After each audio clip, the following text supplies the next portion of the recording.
And welcome to another edition of Woodsy's Footy Club Tour. And got none other than Big Dale Finucane. How are you, mate? Good, mate. Thanks for having me in, Woodsy. Firstly, the last name, how do we pronounce it? Because I remember commentating you in games, I'd say Finucane or Finucane, and then we just were never sure of how to pronounce it. Mate, I've copped so many different enunciations over the career. Finucane's the right way to say it. Finucane. Mate, I've got Finucane was probably the most Finucane. outlandish one. I think when I was playing in the 20s at the Bulldogs, I got Dale Finucane. Dale?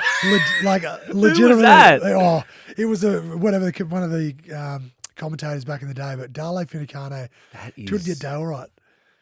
It's like one of the great names, Dale. It's so easy. It's a very stock standard name. It's very boring and vanilla, but Dale. It is what it is. But, mate, firstly, we want to thank Telstra.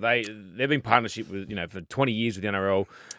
You're on board with them doing an NRL country series? Yeah, so obviously been up in Coffs Harbour the last week up there, and a lot of it around the Telstra Footy Country Series. And I guess a lot of initiatives that they're doing around that are, one of was a Telstra store visit where all the kids could come in, bringing the old footies in, replace them with brand new footies. Oh, really? Mate, it was really good. So there's a lot of all the waterlogged footies you've had in your backyard, all those sorts of things, and just bring them in and swap them over. And obviously they're taking 10 games to the regional areas throughout the country as well. So that's obviously across the NRL and the NRLW. And as you spoke about, the longest serving partnership with the NRL is Telstra. So, mate, really exciting and really happy to get up to Coffs Harbour and celebrate that and strengthen, I guess, the ties between the elite game and, the regional games. And remembering as a kid, obviously, whenever teams and clubs would come down to Bega and, whether it was provide a clinic or a Q&A or whatever it was always so exciting. And those are the sorts of memories that resonated with me. And to be able to, I guess, be, the players now that people looked up to and go into schools and, see kids to be excited by the players that come in, it's really rewarding. Well, I was just going to say, so obviously you're a young bloke from Bega. What do you remember? What players would come there, and and how that impacted you when you'd see them speak in front of you? You see these blokes on TV, week in week out, and actually come to a town like Bega. Did it really want you to be a rugby league player? Yeah, mate, and it really resonated really well. I remember they bought and similar with this initiative that Telstra doing, they bought the premiership trophy and the real one as well, which when I tell the kids and the parents who were getting photos, like they were in awe that was the actual premiership trophy that they were getting the photo with. And that was the case for myself back in primary school. I was back in Bega West, and I think it was the Roosters that came around. I think it was it Ryan Cross, the centre back in the day? Roosters, yep. Roosters, Ryan Cross. I know that he was one of the players, and they brought the premiership trophy into our classroom, and I just remember thinking, no being way. in awe, that was over 20 years ago, and that's still a core memory for me that I remember.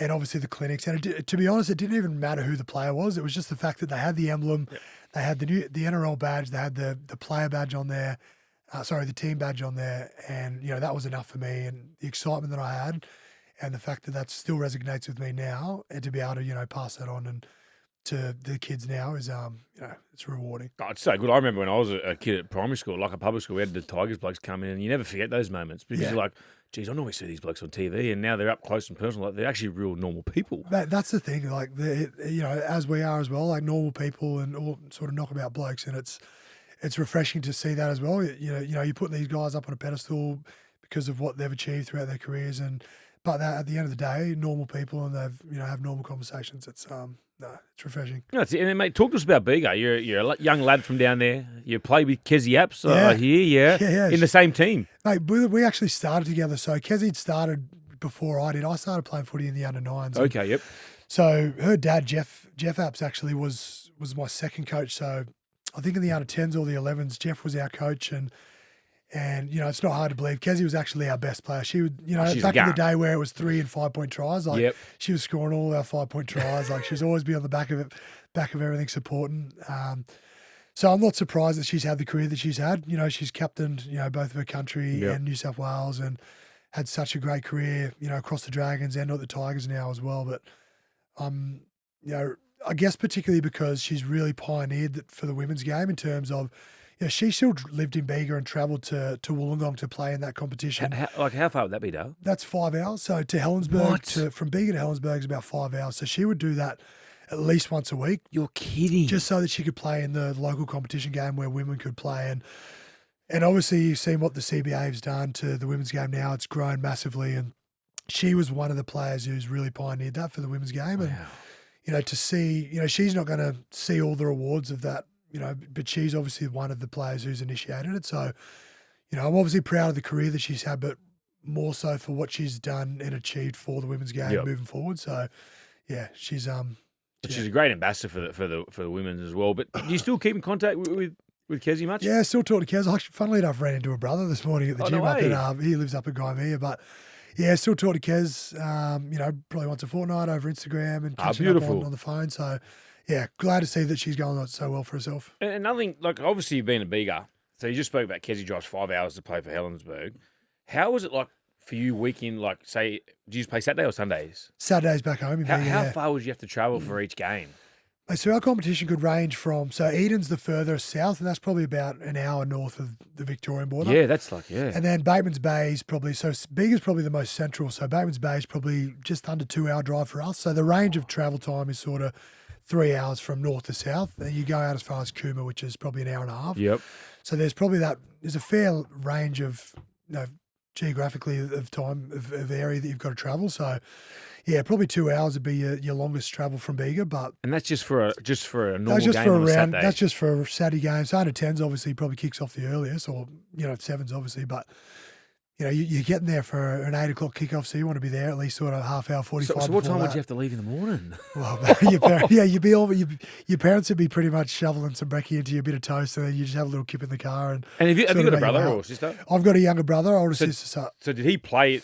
Like, what happens if he had to play at, say, Eden, and the other one had to play it? Well, it kind of worked well because mostly for the competition back home, most towns had a club. Yep.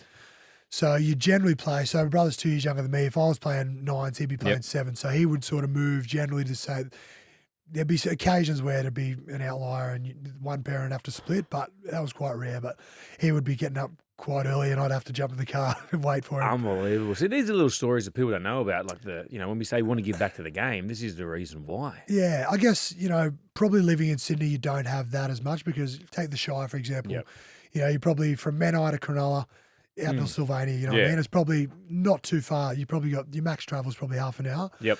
I guess you get a real sense of respect for what your parents did for you because of the travel you had to do, and that's just the local stuff. Like to be able to play, if you want to play any rep footy or you want to aspire to be an NRL player, you've got to play or make it in those big carnivals. So you're heading out to Cootamundra, Wagga, Dubbo, all those western New South Wales regional areas. And then obviously, if you're making the big teams, you're playing up in Sydney, you're playing in, Coffs Harbour, North Coast. So, mate, the amount of travel my parents did for us as kids was ridiculous. I'd hate to think of how much money and fuel, accommodation, and food we had. It's so hard to sort of repay them, eh? Like you just. I know we say thank you, but sometimes you're like, I'd love to do a lot more than just say thank you, isn't it? Yeah, mate, that's why you kind of, when you reflect on the career that I've been lucky to have, it's kind of, acknowledging your parents, whether it's a milestone I played. So I was lucky to play my 250th in the game before I retired. Yep.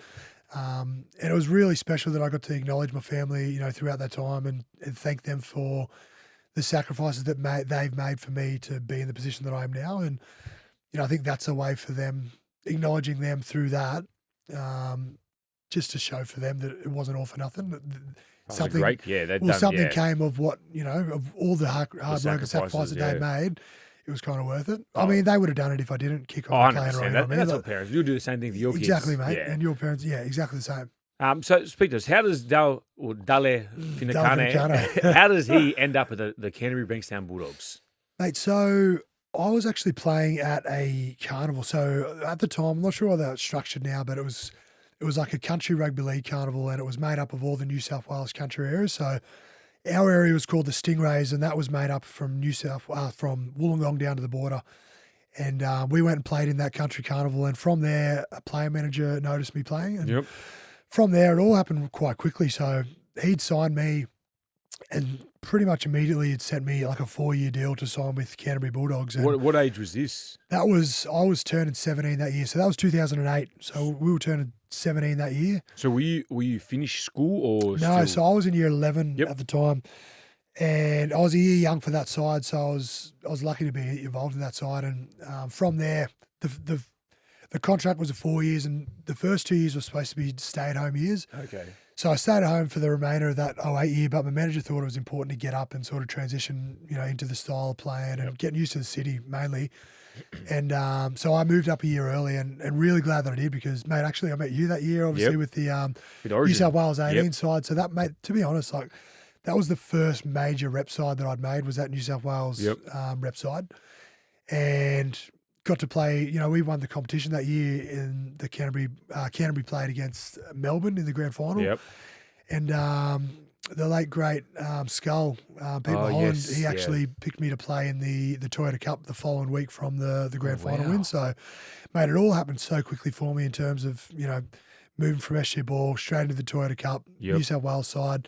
So I look back on that as a bit of a sliding doors moment for if I didn't move up that year earlier, what would have become of the next year? Like, would I have had as much success because I'd sort of delayed it a little bit? But, mate, really glad that I did, and obviously got to play those next 3 years in Toyota Cup and then, transition into playing first grade the following year. How'd you find the move? Young kid from the country. Who'd you live with? Did you live with? Mate, I moved in with, so the manager who'd signed me, Andrew Purcell's my manager. We'd spoken on the phone. We'd never actually met in person. Oh, really? So, mate, it's funny. So I moved in with him. So I was involved in an AIS camp. I think it was, we were based in Canberra, and then we played our last game against the Steelers in Wollongong. Yep. So from there, I got on a train up to Sutherland to go and move in with him. So I didn't even know who I was looking for at the train station. So you finished the game against the Steelers for AIS. Yep. And you've basically got all your bags packed. I'm ready to go. So I was with my my girlfriend, so my now wife. So we've stayed together over that time. And it was a really emotional goodbye as well because it was like, I'm going to play footy. Obviously, she was still at home, sort of waiting to transition into uni. And mate, I still remember standing at the Oak Flats train station with my mum, my brother, and my now wife, just bawling my eyes out and just obviously getting on the train. And people are probably looking at me going, "What's this bloody teenager crying about?" What's wrong with this bloke? Yeah, mate. And going up to meet my manager at Sutherland, who I'd never even put a face to the name. So you basically got off the train at Sutherland and just. And he knew what I looked like. Did you have a mobile phone? I had a phone. Yeah, so I had a phone. So he knew what I looked like. Yep. And so he's came and found me and goes, "Hey, I'm Andrew. Nice to meet you in person. Let's go." And then that's me moving in. So I'm going to his house, and I'm still really close with his family now. Like, I speak with his wife probably more than I speak with him because she's helped out with our kids a lot over the time, and really close with their family. Like his kids were babies, couldn't talk when I first got there, and now they're adults now. It's crazy how that relationship. And with that, did you know like how long you're going to be up here, or so you just gone up there to get a ticket and say do your best? Yeah, so obviously I knew that I was signed for the 3 years. I sort of didn't know long term what my living arrangement was going to look like, but I knew that he was going to keep me at least for that SG Ball season. And as you know, SG Ball probably finishes in May, I think it was at the time. So I got up in January. So I think it was about a 6 month stint where I lived with Andrew and his family. And then the Bulldogs actually had a share house in Belmore. Yep. So it's made up of all the country and all the international kids. So anyone who comes from New Zealand, Fiji, country areas, Queensland, they all sort of move in there. But I think at the time there wasn't a spot for me, in January. A spot freed up for me in May or June, and then I moved in there. But it was really good again because the family that were in there were real, like Vivian, who's was like the house mother, and I still keep in touch with Vivian. Such a lovely lady. She really looked after us and mothered us, and it was it was a 7-bedroom house. There was 11 boys in there at one stage. Where any players that played first grade that were living with you at the time? A fair few kicked on. So Sam Cassiano kicked on. Josh Jackson, we sort of moved in at a similar time. It's actually the house where sort of like I think Jonathan Thurston and that one, Nate Sonny Miles, Bill and Nate Miles. Like, there's actually some signatures on the brickwork in there of all those boys. So it's kind of pretty surreal walking around and going, shit, this is where like Sonny Bill and all those guys have lived. It's but that was really enjoyable. And it was kind of because you're with like-minded people or guys who were in similar situations where they'd transitioned from their, country or from their country area. So you kind of leaned on each other quite a lot through that period. Yep. And, mate, that was... How was Andrew Purcell when you did move out of his house? Was he happy or was he sad? Well, it was always part of the plan. Yep. So it was always expected that was going to happen. But I think that I was the first player, of his to do that. Yep. And, we're a decade and a half on now, and he's still doing that for he's still doing that for country guys. And, I speak to his wife and go, how do you do it with all these like 17, 18-year-olds just rocking up, come and live in your house? And she loves it. Like she's fine with it as well. And, his kids are fine with it as well. So it's just something that they've been used to ever since they were born, really. And, but yeah, no, I've thoroughly enjoyed having their company. And so when you moved out of the dog's house, did you move in with Josh Jackson? Yeah, so we were actually in the dog's house together initially. Together, We were there for a couple of years, and then the Bulldogs, I think the Leagues Club bought another house that was it was 3 doors down from the Leagues Club. Yep. So it was kind of like a transition house that they'd set up for, we were getting looked after. We're living rent-free there. Yep. But this next house was kind of like you pay $100 rent, you pay your bills. Yep. It's the next step up. It wasn't like fully fledged. The next You're phase. not paying $400 rent, you're paying, it's the next phase of sort of growing up, I guess. So they did that. And Josh and Lionel O'Malley, he's another country kid. A young hooker, wasn't he? He was a hooker, yeah. He was our age as well, yeah. He was a 91 born, and we all lived there together. And then after that, Josh and I actually moved to Menai, sort of in the Shire, and lived there together there again for another couple of years. So What was he like to live with Jacko? Because he looks like a little bit of a stiff. Yeah, tidy. Obviously it was his first time living out of home as well. So we were both, both learning our way. Yeah. I think Jacko was probably ahead of me in terms of, his ability to cook and, be self-sufficient. Yep. I sort of probably learned a bit from him, with cooking and things like that. So, but yeah, we loved our time together, and, we still keep in touch now. I remember playing with Jacko and talking to him about you, and he was sort of like, Dale was one of those guys, like if he wakes up, like say he got a bit of training a certain time, he'll have a certain time to wake up. He'll give it to the last minute. He'll eat his breakfast in the shower, and everything's just bang, bang, bang. Yeah, mate, it's changed a lot since then because, like I would just try and, back then, obviously early 20s, just maximise my sleep, as much sleep as I could get. He said you loved your sleep. Yeah, so like I'm sure Jacko told you, like I used to eat me brekkie in the shower. Yeah, Like, the Weet mate, Bix. I'd be having Weet Bix, or I'd be having toast, and like that was just my time to sit, chill, eat me food, water running over me toast, eating soggy toast, and mate, so I'd get up 15 minutes before we had to go, probably another muesli bar and up and go in the car, and then that'd be me, sort of thing. Mate, drastically changed since then. I've obviously grown up a lot and a lot better routines. But yeah, that was probably early days for us. And then when you go to your top squad with the Bulldogs, Des Hasley your first coach? Yeah. How was that pre-season? Like, did you prepare? Had you prepared yourself for anything like that before? Mate, it's funny because Desi came late. So Okay. Jimmy Dimmick was initially meant to be the coach, Yep. and Andrew Patmore, who was my 20s coach, was supposed to be the assistant. And I think, so what happened was we initially began training with under Jimmy. Yep. So we've gone out and bought all this equipment. Like, this is my first introduction to first grade. So I've gone out and bought this bike that was cost $2,000. Bought this gi because road we're doing bikes, we're doing wrestling. So I bought this gi. I don't know how much they cost. So like, I've gone out and spent all this money, like minimum wage, bought all this stuff. Desi's got there. I think he observed for the first 3 days and just kind of wanted to get a feel for the club and what Jimmy was doing. So he let that happen for 3 days. And then he goes, righto, we're brushing all this shit. We're getting rid of the bikes. We're getting rid of the gis. We're not doing this. And I'm like, far out. So I've got this brand new bike, I've got this gi, all this equipment that I don't need. And Desi's just kind of changed everything. He's very scientific based, I'd say, Des, like in terms of, we get there, we do like our VO2 max test. We're on a treadmill, a Wingate test, which it's a watt bike test where you doing all your max power and those sorts of things. So he would get all these metrics to, get your max heart rate and all those sorts of things. And he would use that for the field. So he'd go, and he'd have a screen up to go, oh, Dale, your max heart rate's 80%, but you're only working at this sort of thing. So mate, there was nowhere to hide under Des because he'd have the GPS, he'd know what your maximal efforts were because he's got this thing that tests all your oxygen and everything. So, and did he have that on the big screen at training? Yeah, so we had a big screen on training, so it'd be like everyone's measures on there. So like my max heart rate, and then what I'm actually sitting at. So instead of just going 80% like as a whole group, he had your individual what you had. Yeah, mate, so my max heart rate might be 200, whereas Aiden Tolman's might be 180. Yep. So his 90% heart rate's different to my 90% heart rate, as opposed to a one or size you fits got all. Tony Williams, and then you got Cassiano. Well, yeah, you've got a fair measure of everyone. But mate, that was a fair introduction into professionalism, I guess, because obviously, it's like when you're involved in 20s, you're kind of there for 4 hours of an afternoon, but it's not the same as being there from 7 in the morning until 4 or 5 in the afternoon. It's kind of the professionalism and the standards that you sort of become accustomed to, he really introduced me to. And what was he like, Des, as a person? Because I've heard so many stories, like he's a lunatic, right?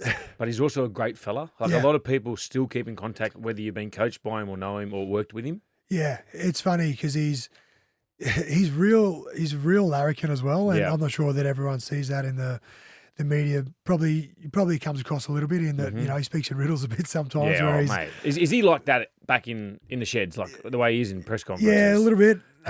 So yeah, like in the same meeting, if you're reviewing or previewing whatever it is, you could get shreds torn off you. Yep. But at the same meeting, you could also get a back slap and go, like a bit jovial. Okay, yep. So I was like, oh, I don't know. And I was young, obviously, as well. So I just shut my mouth and was quiet. But I think, guys like, James, we had a pretty experienced squad. Like James Graham was there, Mick Ennis, Steen Hallertau. We had a really experienced squad. So those guys, some of those other guys would sort of give it back a little bit, but I just sort of shut my mouth and yes, sir. Earn your stripes as a young exactly. kid. Clem said he loved a lot of like competition in the gym, like loved his chin-ups or something. Yeah, mate. So he would I feel like he was a bit of a closet trainer as well because he was big, he was strong, man. I'm not sure if you've ever shook his hand, but it takes the jaws of life to get you out of it. He rips you in, doesn't he? It just even just slapping on the back, sort of. He's just really So he tries a big doggy every time. Oh, he's just such a strong man for his stature. But yeah, that was one of the things. Like he'd always come in the gym and try and get people up with doing as many chins as he could do. Yep. I think one of the things he did one day was he got a pair of boots off one of the boys and challenged him to a sprint race. And he goes, if you beat me, con's off. Like, we're not doing con tomorrow, like, 'cause the next day was our big day. And then there was there was a ready, set, and Desi went off before the gun. Yeah. So he obviously rigged. He knew from the beginning that we were never going to get it off. But just things like that around the group that, I mean, other people might not see that that he does.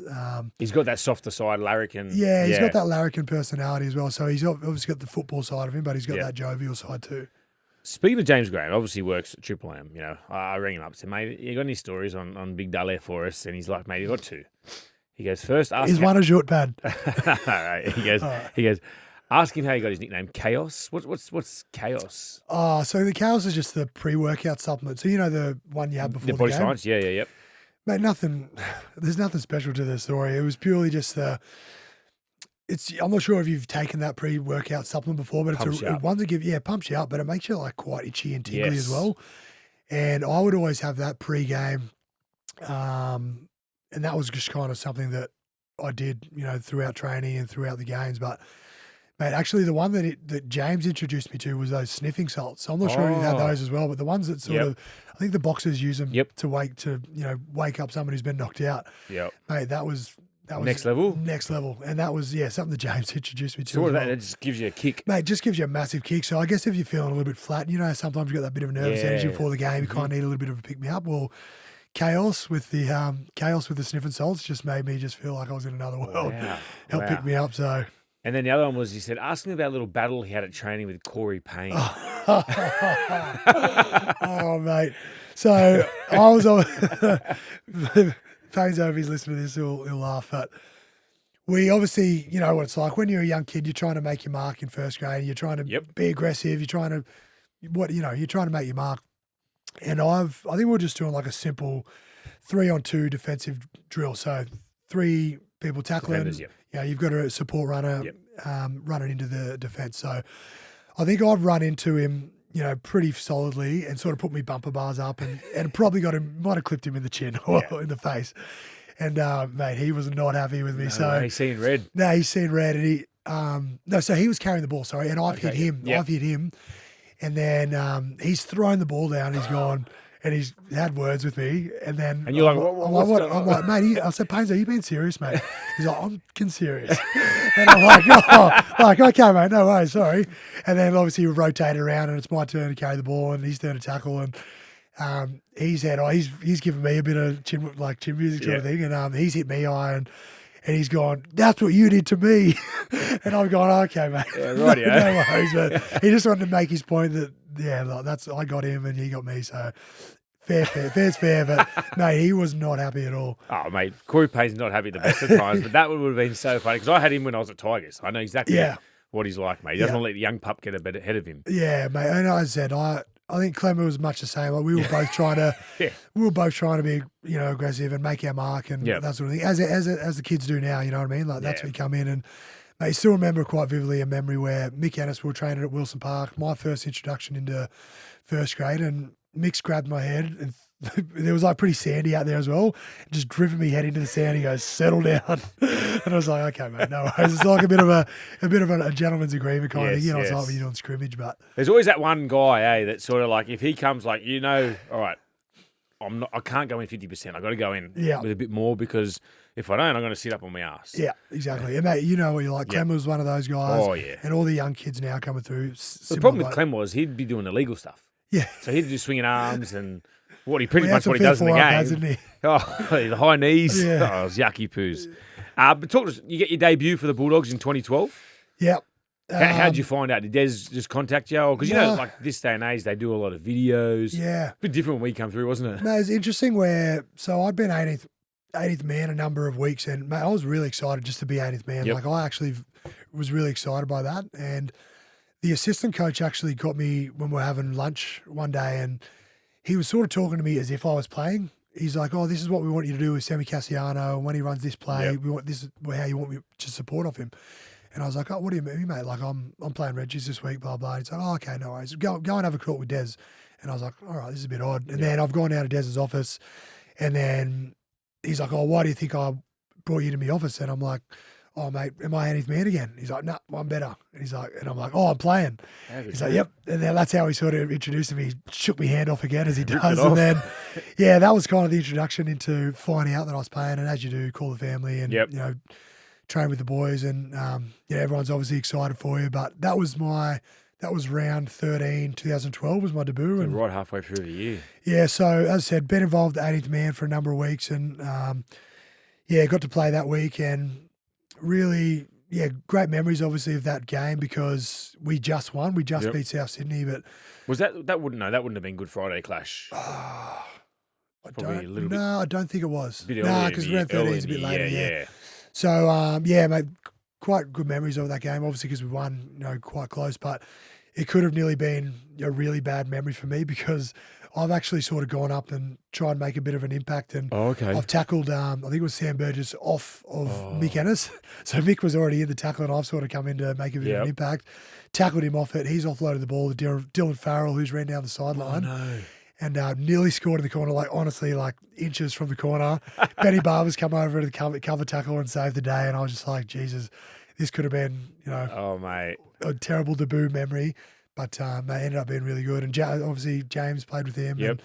And Mick Ennis, Dean Hartel, those sorts of guys. And we celebrated well that night. Well, I was going to say, so you had obviously Jimmy Graham, you had Grubby, you had Beastie, Greg Eastwood, Frankie Pritchard. You had so many Aiden Tolman's in there as well, big Toles, senior guys. What a workhorse Toles was. What was it like with that group? Because you had some characters. Yeah, it was really good.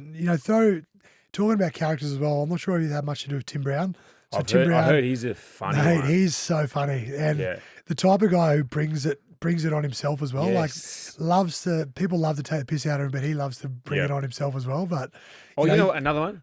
J-Moz. J-Moz, yeah. Well, J-Moz used to love to One give it to... One of my favourites, J-Moz. Love him. J-Moz used to love to give it to him as well. So, mate, I put together, there's a couple of boys who I played with, and I was just going to have a beer soon as a bit of a retirement do, and I just put a little bit of an old boys dogs group together, and straight away it's already started with Tim Brown copping shit from the boys. I was like... There's always that one guy. Just like the old days 10 years ago, nothing's changed. Even though, J-Moz lives in Sydney. I think he lives in Newcastle, maybe. So it's nothing's changed. It's like the old days. What was J-Moz like? Because he's one bloke that's like a roller coaster, isn't he?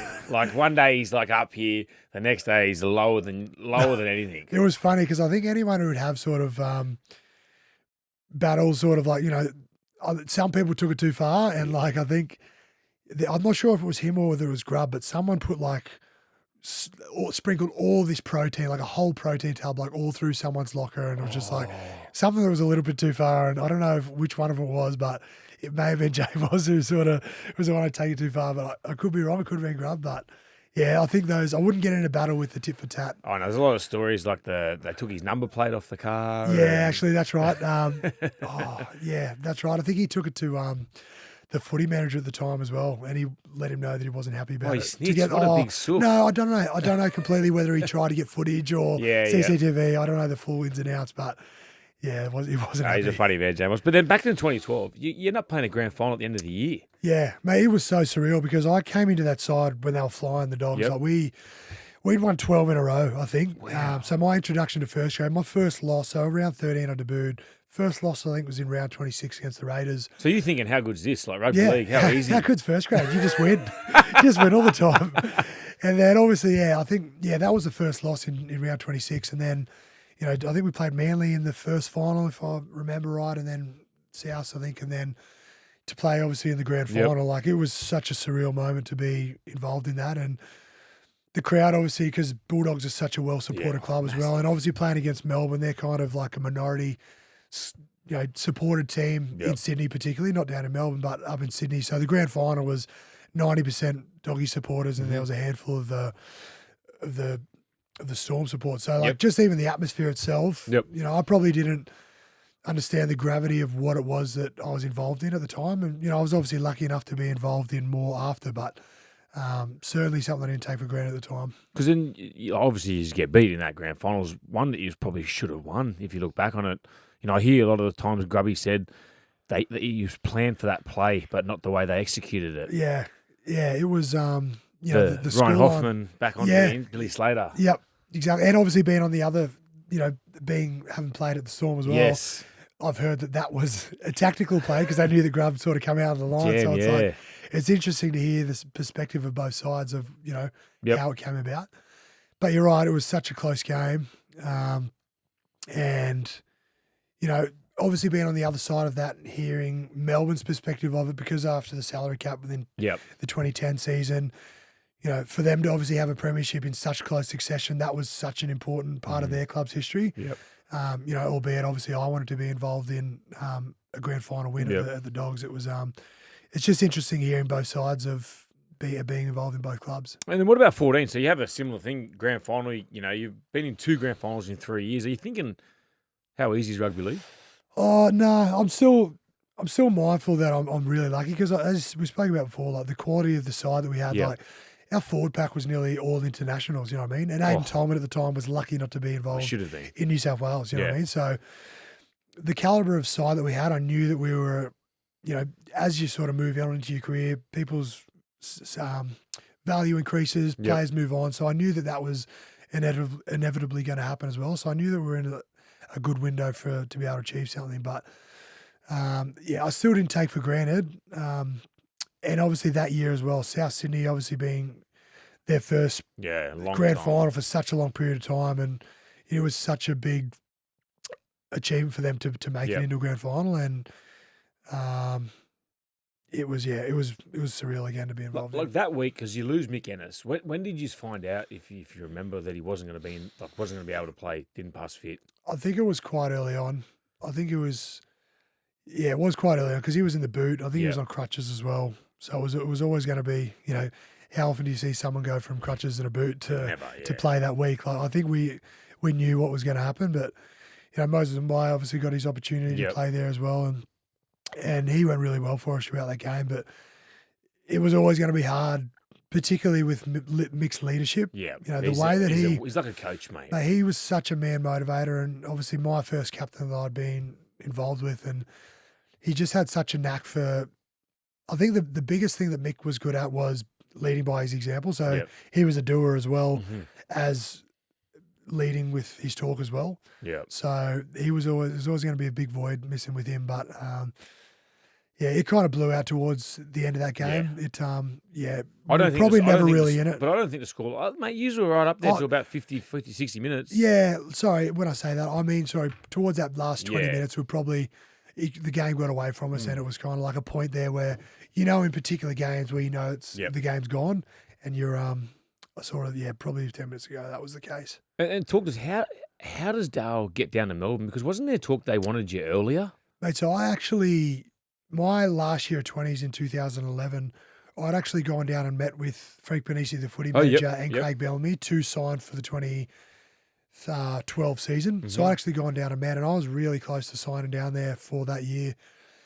And it was only through talking to Pete Mulholland, Yep. actually, who was our recruitment manager at the time, who let me know that they were going to move some guys on. And I guess the opportunity for me to play first grade was looking more likely. Yep. So I ended up staying at the Bulldogs, and obviously I'd signed a longer deal. So I was still signed for 2015 and 16 at the Bulldogs when I moved to Melbourne. So it was kind of a mutual agreement with the club. They were sort of happy to let me explore other options, as well as, I was probably looking for opportunity as well, because those guys who were in that forward pack were still signed there for as long, if not longer than what I was. And They I was like back-ended too, weren't they? I think so. And I was sort of playing pretty sporadic minutes as well. Like I could play sort of 15 minutes or I could play 60. Yep. The range of minutes was quite a lot, and I kind of just wanted to be consistently playing bigger minutes, because I felt like at the time that was probably my strength, was sort of staying on the field for a little bit longer, and Melbourne was going to offer that opportunity to me. Nice. So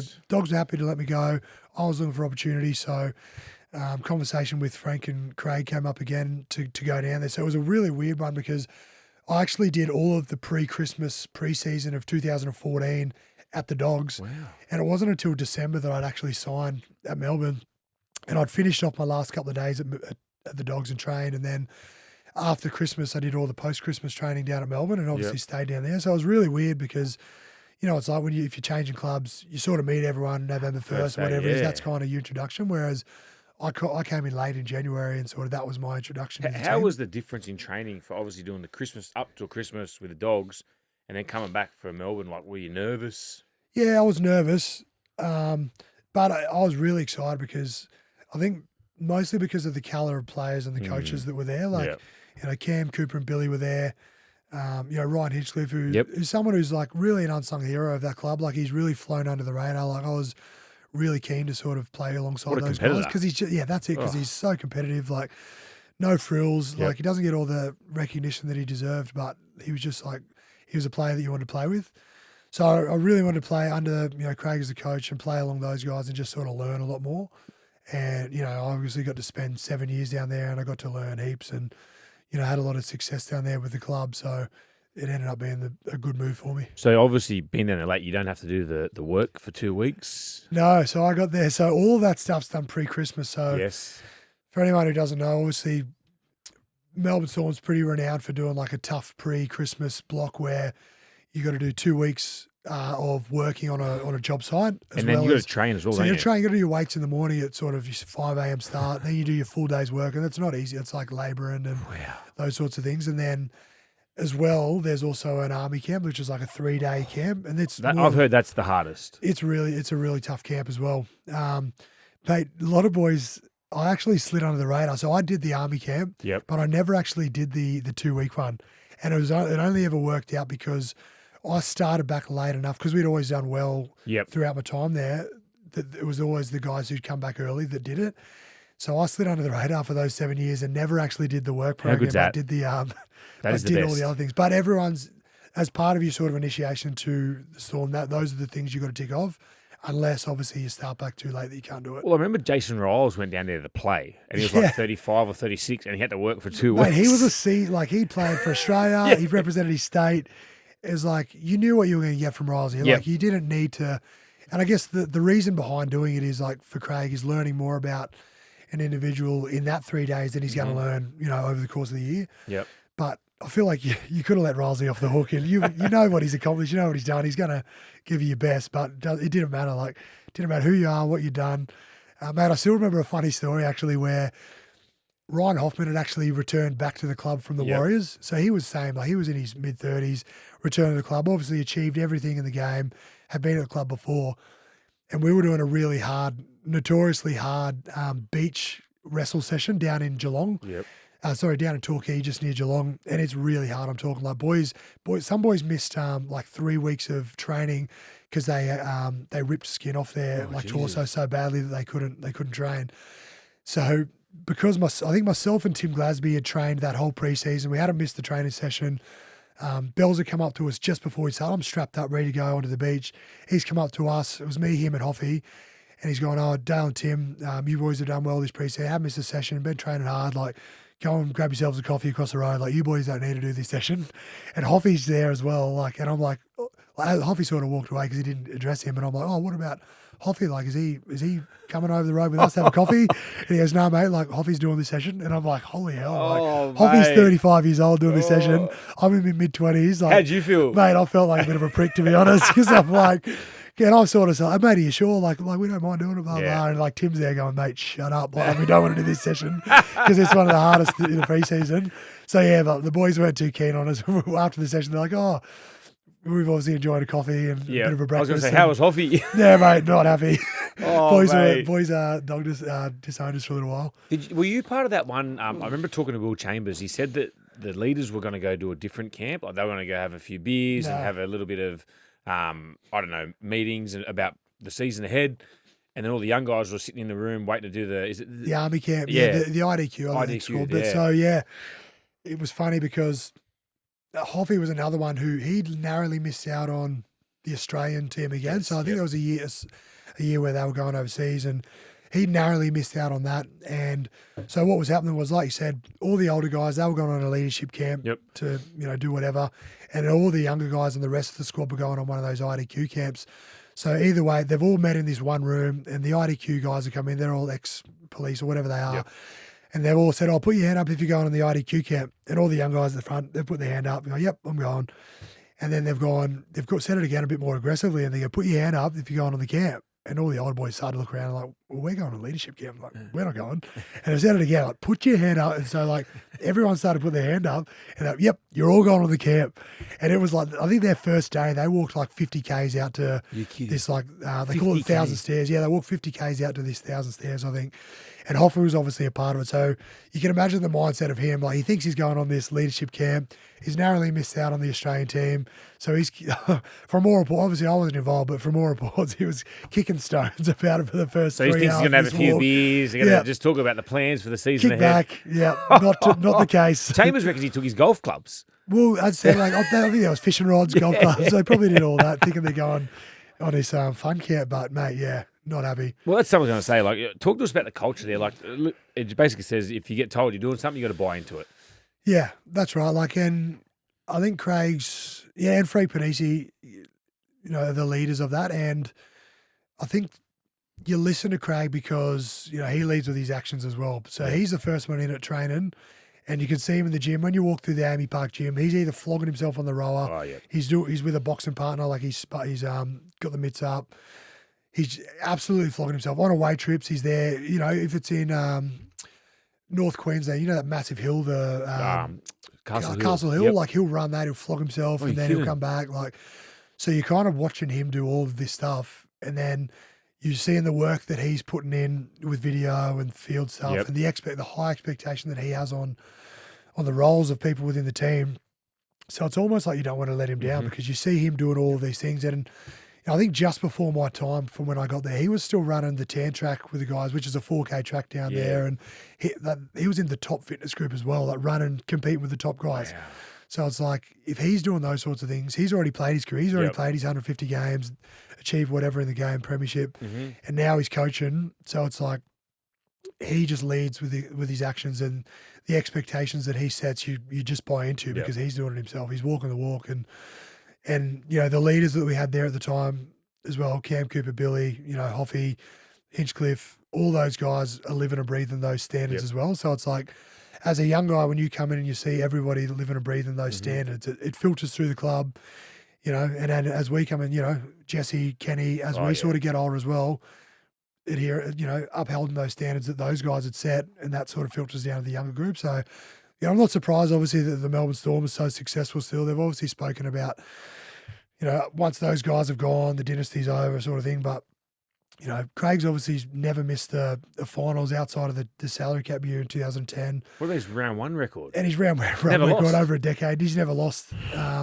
He's still, from all reports, when they lost in 2014, I think it was, actually against the Dogs when we played against them, absolutely ropeable. Like, a lot of coaches would be happy that they made the finals and they were competing.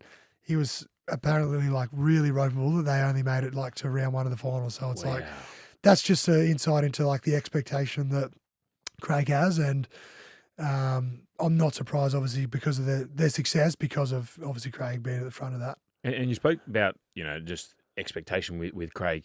So you've had Desi, right? You said, a little bit nervous in the video sessions. What's Craig like? Because watching him, when he's at a game, then the camera goes, he's blowing up and he's walking at the back of the box. What's he like at a review session, when you've done something wrong? Depends how you went. If you've done... Well, it's funny because, it's all around, a lot of those blow-up things are around, because he's so passionate and he wants his team to do well.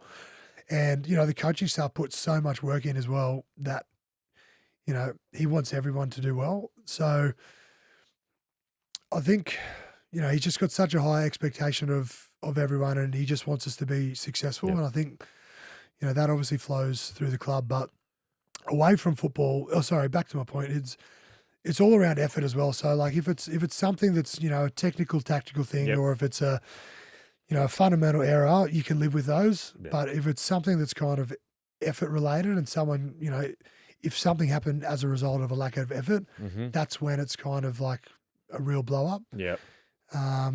He obviously, you can wear the fundamentals as long as they're not sort of compounding back to back, week to week sort of thing with the same individual. But away from football, quite the opposite. He can be quite jovial. He, loves to take the piss out of boys as well. So like one of the boys too. One of the boys, and particularly in my time there, like Munster was one that because Munster's a larrikin type character, and Josh Adokar, Cheese, like all those sorts of guys. There's a loose group, wasn't there? He really enjoyed the sort of those larrikin type characters as well, and. I remember watching that COVID year. Someone put heaps of rocks in his I was bag. about to say that. So I think they sort of filmed doing it prior to it. I think it might have been Brandon or, either one. It could have been any one of those three guys. And they've sort of watched him. They've put in all these massive like rocks from the garden into his bag, and they've watched him try and get his bag off the bus, and like bag at the best times probably 20 kilos because we're packed up. We've literally packed to move for 4 months up to the sunny coast. So we've packed a lot. Anyway, the boys have put probably an extra 20 kilos worth of rocks in his bag. Jeez. And you just see this video of him trying to pull his bag and like lug it up the hill. He's going, Jesus, a heavy bag. And then I don't know if they ever told him who it was, but mate, it was a hilarious video. Oh, that's the best. That's the best. And you said before, the big three, Billy, Cooper and Cam. What was it like? Were you pinching yourself every day at training and going, mate, I just can't believe I'm working with these sort of blokes? Yeah, it was surreal. And, obviously had some high caliber players at the Dogs as well. But obviously, given that they're, spine players, like they're feeding off each other all the time and they have such an input into the game plan and, from attacking point of view as well, like, all the plays that had been come up with was a lot of the time was through those guys, like seeing what worked around the ruck. And it was, I pinched myself. It's funny, like I actually learned a lot from Billy as well. Like I remember sort of one session he was talking to me about, skipping to B and tipping on and doing all these sorts of things. And, he's a fullback. And he's sort of teaching me things about my game as a middle and lines that I can run. So it's just so interesting to know how across everybody's, all the positions Billy was, to know that if you do this, this is what's going to help me. Crazy, isn't it? It's like, and I think everyone knew about Bill's attacking flair and, all the highlights reels. But for me, his biggest attribute was his communication in defence. Like he was such a good communicator of a defensive line, and you could always every tackle coming back, he was always barking at you, go there, get the short side, fill up the up. And that's probably something that's undervalued or something that the average punter doesn't see from fullbacks. And that was probably, as a middle, something I value the most from him. It's crazy, isn't it? Like you can see why he's transitioned so well into becoming a coach, isn't it? Yeah, and I'm not surprised as well, because, as I said, he was across all the positions. He was always coming up with things around different plays and game plan type things, with Cam and Billy as well, with Cam and Cooper. But, he's obviously had success at Queensland in his first year particularly, and then obviously won all at the moment. It's, I'm not surprised he's done well. And then so with the Bulldogs, right, you're a big club in Sydney. There's a lot of clubs, around the vicinity of a certain amount of Ks. You go to Melbourne, one-town team. What's the difference between that to the Bulldogs? It's different because, one part of it is the fact that everyone's pretty anonymous down there because it's such an AFL-dominated city that, don't get me wrong, it is well supported down there. They've got a great membership down there. You get great numbers to the games, but generally sort of in the city, if you're walking around Cronulla, people will know who Nico Hines are. People will know who sort of most players are, and they'll pull you up to say good day or well done on the weekend. But you rarely got that down in Melbourne. You know, outside of probably the big dogs, Yep. everyone remained relatively anonymous down there. Yep. So that was probably a good part of it. Yep. From the standpoint of rugby league, of playing, it was really good because no one. I think there's 3 players that have come out of Victoria that were born and bred there. Oh, really? That debuted for the club, that have played there. So everyone has come from, whether it be abroad or whether it be Queensland, wherever they've come from. No one's born and bred there outside of those initial 3. Yep.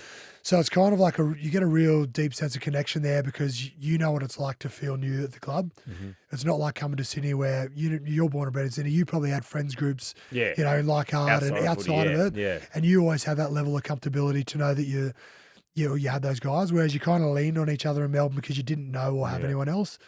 So the girls particularly, you know, leaned on each other to do social events and catch up at the game. So that was like and the club a really was big good on part that? of it. Yeah, club was massive on it. So, Peter Robinson, who was an ex-player at the Storm as well, he was in the welfare department. Yep. He was really big at driving those sorts of things, really great at driving like the old boys as well and that connection sort of stuff. So it's funny, like even guys, and it probably helps that the club's relatively young as well in that it came in 98. It's not like a Bulldogs or South Sydney has been here since, day dot. And so many people to... So it's relatively new in comparison to those other teams. So that's probably a strength of the club as well that, guys like Robbie Kearns, who are foundation members of the club, he was still working at the club when I was there. So I had like a real connection with the guys who started. And that sort of just creates that real connection for everyone at the club. And then so 2017, you've had 2 shots of the cherry. No good in the Bulldogs. You finally get one with the Storm. And I personally think this 17 side is one of the greatest teams to go down, which I don't think they get enough talk about. Because I reckon that grand final was over early. Like that side you had that night, did it feel different going into that game to the 2 previous times you've done it? I felt really confident going into that game. Yep. Not because of the opposition or anything like that. I just think because of our preparation that we'd had, the calibre of the players that we had as well. We speak about. I think unbelievable. I'm not sure if it was that season or the 2018 season, but there was one of them where we'd only had 3 or 4 losses for the season. I think we'd had a record for our attack in terms of points scored. Yep. Like we'd achieved a lot, I guess, of accolades throughout that. I think we won premiers, obviously. Yes. So we'd done a lot, I guess, before that grand final, and it gave us a lot of confidence heading into that game. And the Cowboys for that game as well, they scraped into the 8, which is so weird because I think they were waiting on results, to see whether they were going to make it to the 8. I think they were on the piss on the Saturday, and then Sunday they go, we got to pull up because just in case the results went their win. way. Yeah. So they scraped into the 8. And they just went on a 3-game winning streak. They won their first final, second, and third. Unbelievable. So, and it's not taken obviously away from the opposition, but it was just because of the way that we prepared and the team that we had that just felt really good going into that game. We had All Blacks great Richie McCaw actually come into us that week. Oh, no way. Come in and speak with us that week, and for me that really resonated with me. And he just spoke about playing in big games, and obviously he spoke about I'd been lucky enough to play in a few grand finals. So you played 3 leading into this, didn't you? Yeah, so that was the 4th, 2017. Yep. And I actually got a lot out of that talk that he gave us, and it was just around sort of being present in it. And all those other games that I played, I sort of probably didn't do the same preparation that I'd always have. I kind of because your mates come up, I'm hanging out with them, I'm catching up, I'm sort of being a little bit distracted. Where I made sure that game I was like, no, I blocked all the family and that came down, or I just I didn't. Not hang out with them, but I was like, hey, I've got a job to do. I'll see you at the end of the game. I'll see you after the game, blah, blah. And he was just mindful of taking in the crowd, having a look around, finding your family. And I was just mindful of I actually don't have a lot of memories of 12 and 14 grand final. Purely just because I don't know. I don't know if it was anxiety or what it was, but I was just really mindful of taking it all in for that game. And always felt really confident in that game. And there was actually a moment at the back end of the game where we couldn't have lost. I think they'd made an error at the 76th minute or something like that. And we were coming to a scrum, and Jesse Bromwich we've grabbed each other and to go, how good's this? We've won. There's still 4 minutes to go. You take it in. But Billy's still come over to us. He goes, boys, settle down. We haven't won yet. But mate, we can't lose.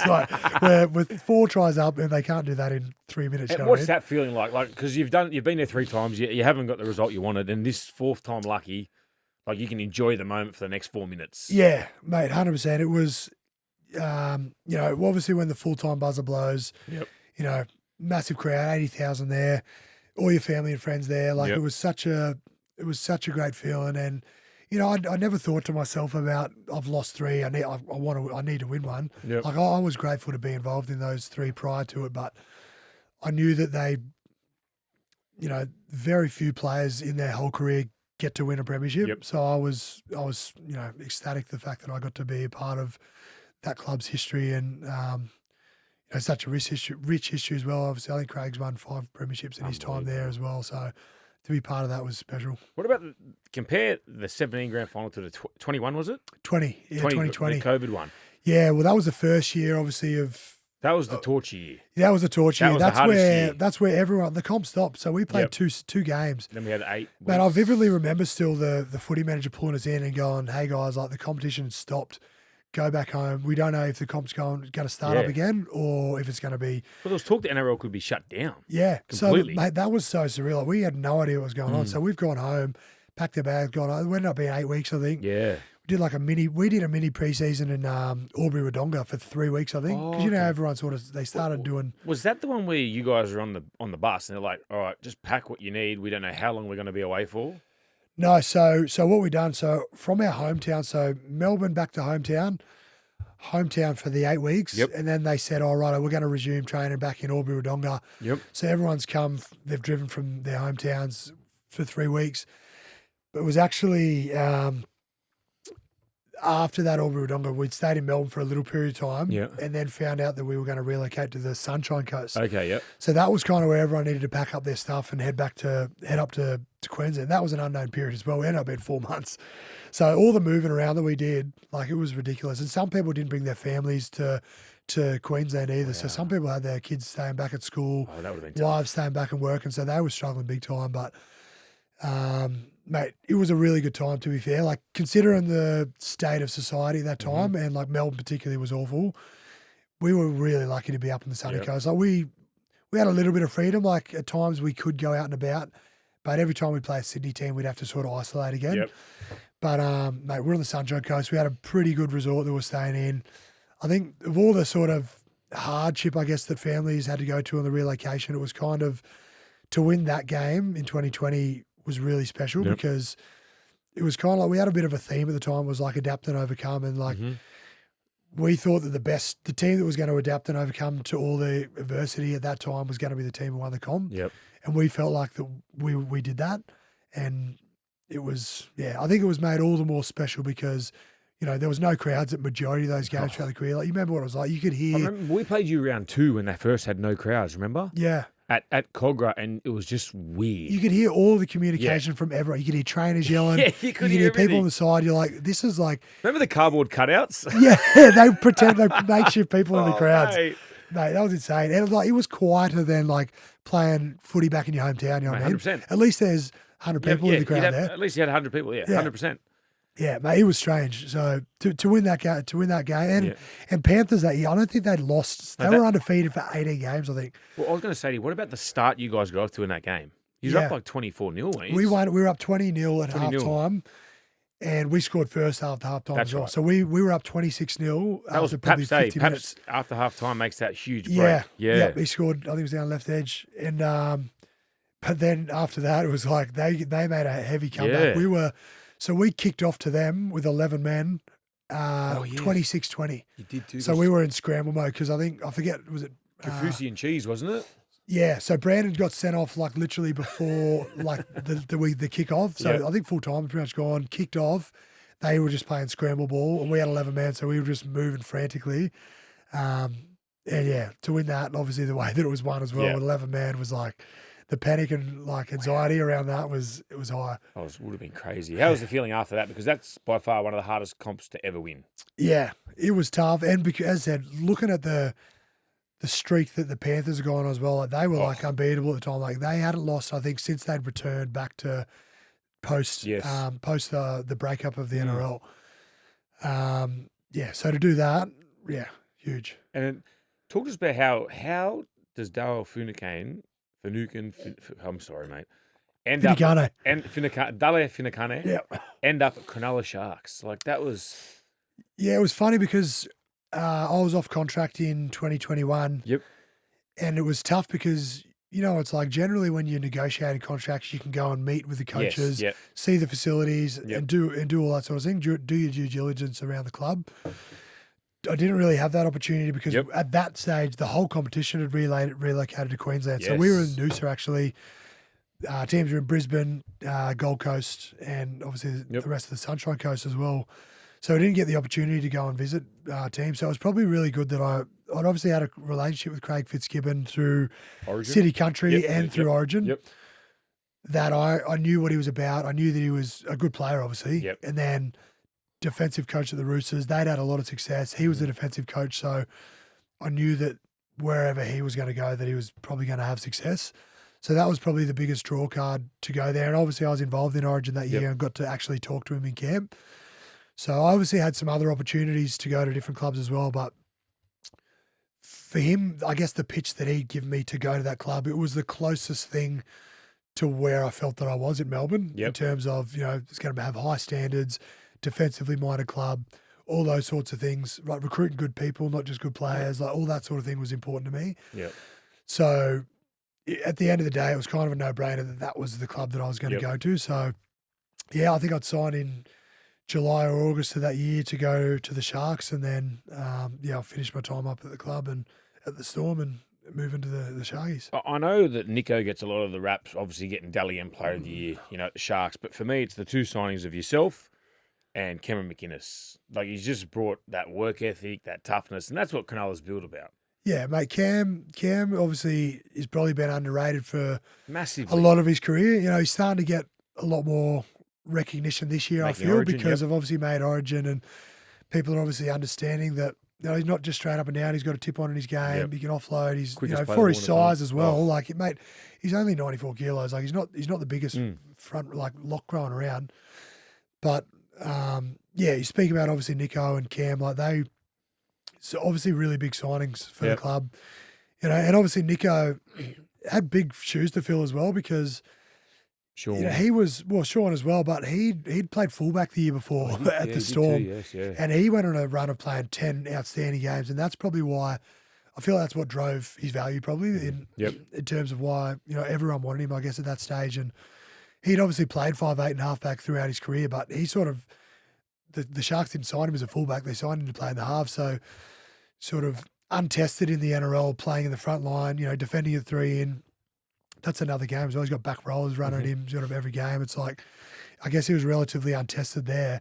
And to come to the club, be a marquee signing and to put the Dally M in his first year, like that's not a bad unheard of. Mate, ridiculous. Yeah. So I guess with all the pressure that came with, being the marquee signing, he certainly delivered. And, talking about us as a team that year, we probably under-delivered in terms of our ability of what we could have done that year, but we finished second on the ladder that year.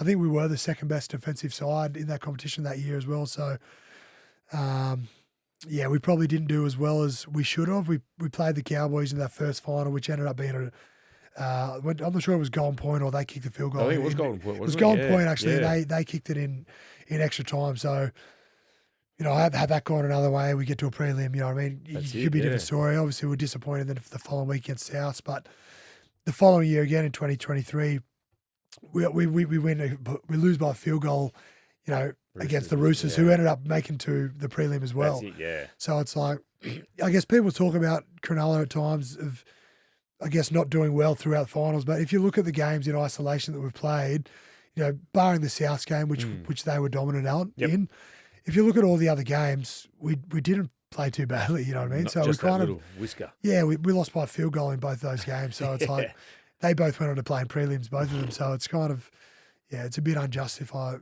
being honest. And when we spoke earlier about obviously Des and Craig, what's the difference between Fitzy and those two? Because Fitzy's obviously a young new coach, but he's been around a good system for a long period of time. Yeah, like you speak about Craig Bellamy obviously being involved and not missing finals and having a high work. I don't think there's any difference in terms of, their work ethic between them, their attention to detail.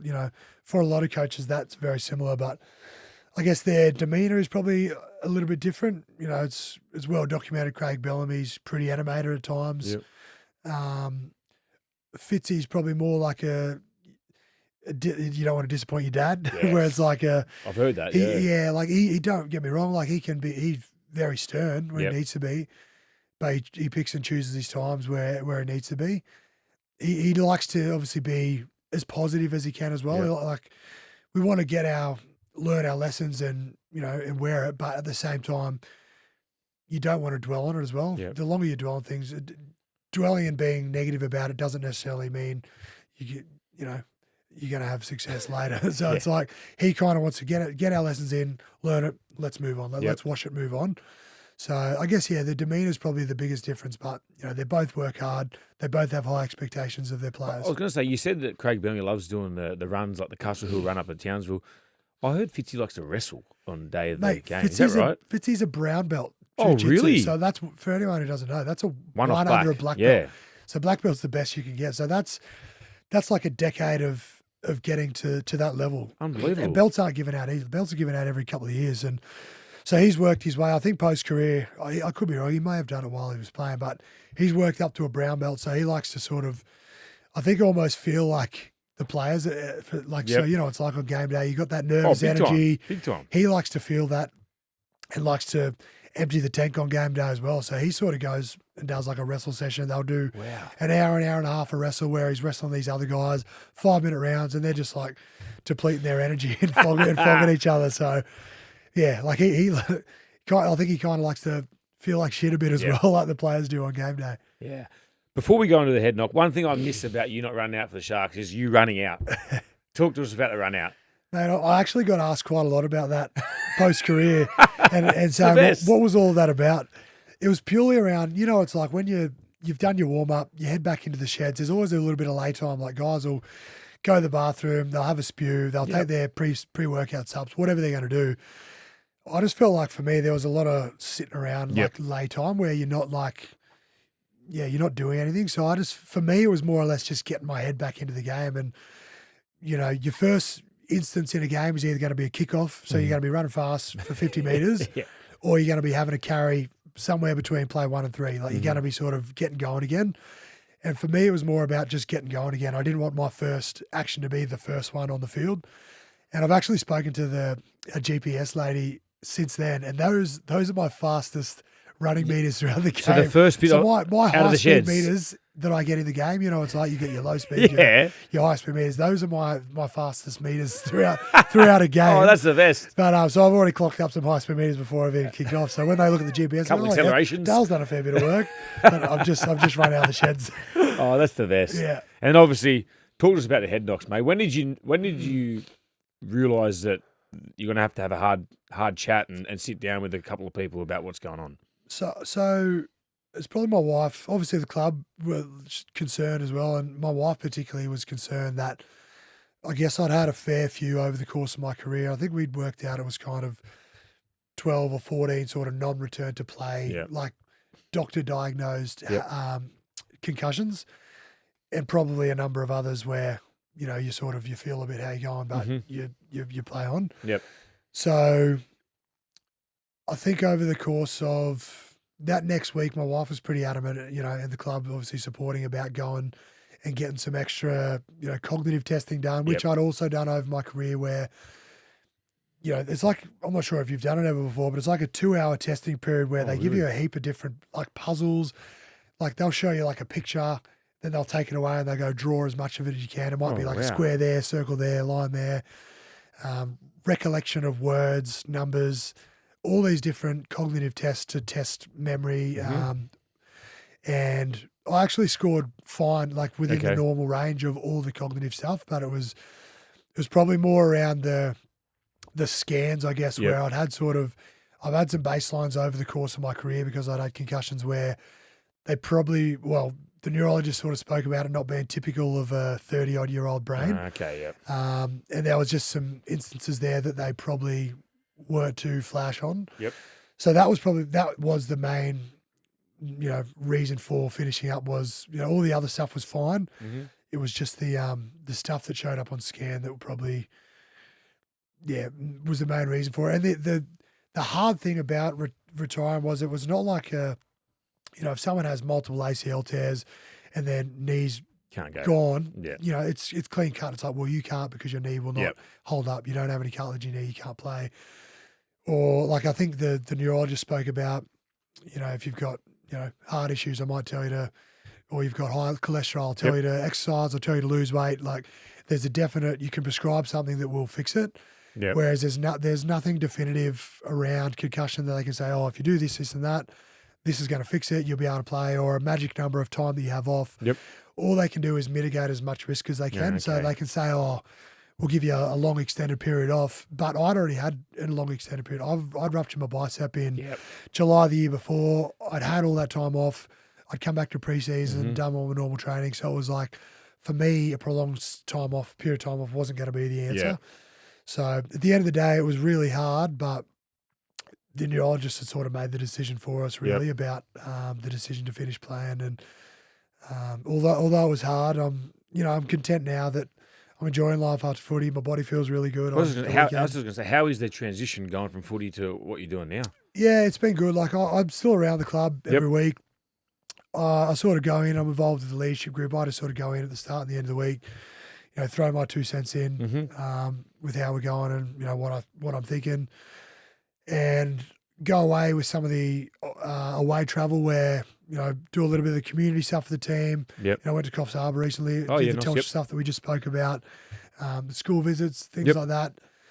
So not a super defined role or nothing's definitive, but just doing little bits of everything and sort of seeing what it is that I enjoy and I guess come up with a more defined role a little bit later.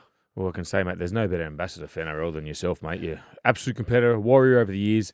And mate, I just want to say thank you for coming onto the Woodsy's Footy Club tour, brother. And Dale Finucane, mate, can't wait to speak to you again. Thank you, Woodsy, mate. Thanks, brother. Appreciate your time, Appreciate mate. it. Thanks, Good big on ya. man.